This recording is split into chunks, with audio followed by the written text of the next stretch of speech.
이르시되 너희가 너희 하나님 나 야훼의 말을 들어 순종하고 내가 보기에 의를 행하며 내 계명에 귀를 기울이며 내 모든 규례를 지키면 내가 애굽 사람에게 내린 모든 질병 중 하나도 너희에게 내리지 아니하리니 나는 너희를 치료하는 야훼임이라.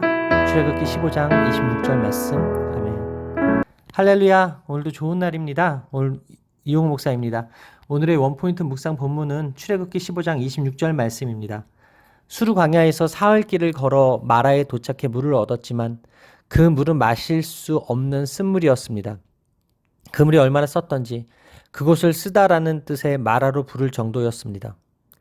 몸이 느끼는 바와 현실의 필요를 조금도 걸러내지 않은 채 이스라엘 백성이 보인 반응은 원망이었습니다. 그들은 우리가 무엇을 마실까라는 원색적인 말로 모세에게 원망을 토해내었습니다.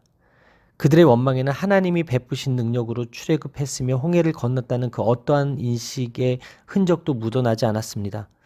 하나님은 백성의 불평에 대해 심판하시는 대신 법도와 율례를 정하시고 이것들을 잘 지키면 애굽 사람들에게 내린 질병을 내리지 않겠다고 말씀하십니다.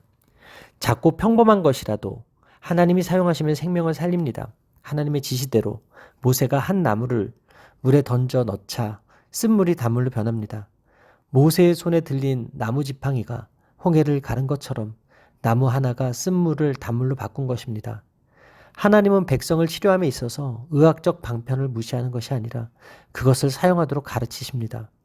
성경에 이와 같은 예가 여럿 있습니다. 하나님은 여리고에 있는 물을 고치기 위해 엘리사에게 방편을 사용하게 하셨습니다. 또 히스기야를 고칠 때 이사야에게 방편을 사용하도록 지시하셨습니다. 사울은 디모데에게 비위와 병을 위해 포도주를 조금씩 쓰라고 권했습니다. 하나님이 모세에게 던지라고 한 나무는 특정한 나무가 아니라 흔한 나무였습니다. 정관서도 붙어있지 않습니다. 특정한 나무를 숭배해서는 안 되기 때문입니다. 마라의 쓴물에 던진 나무나 예수님이 달리신 십자가는 특별한 나무가 아닙니다. 모세가 던진 나무는 십자가를 상징하는 것으로 이해할 수 있습니다.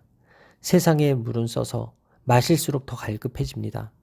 문제가 해결되지 않고 더 큰 문제에 봉착하게 됩니다. 그러나 예수 그리스도의 십자가에서 나온 생수는 달아서 모든 갈증을 해결하며 문제를 해결해 줍니다.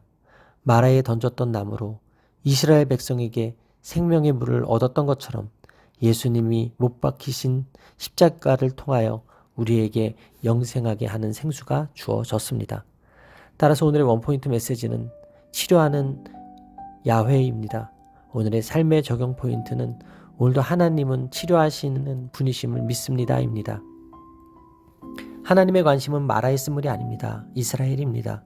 하나님이 그들에게 단물을 내신 것은 이스라엘을 사랑하시기 때문입니다. 여호와 하나님은 이스라엘의 모든 고초와 아픔과 질병을 치료하시는 신실하신 분이십니다. 이 사건을 통해 들려주시기 원하시는 하나님의 음성은 나는 너를 치료하는 야훼니라 입니다. 또한 하나님은 모든 질병으로부터 보호하시겠다는 약속에 앞서 이스라엘에게 그분의 율례와 법도를 준수하고 의롭게 살 것을 요구하십니다. 우리가 기억해야 할 것은 하나님의 계명을 잘 지킬 때 단물과 풍부한 물을 얻고 반대의 경우 바로와 같은 존재가 된다는 점입니다. 하나님은 우리의 필요를 채워주시는 것만으로 만족하지 않으십니다. 우리가 그분의 뜻에 순종하며 거룩하게 살아가기를 기대하십니다. 따라서 우리는 하나님의 뜻을 구하고 순종해야 합니다.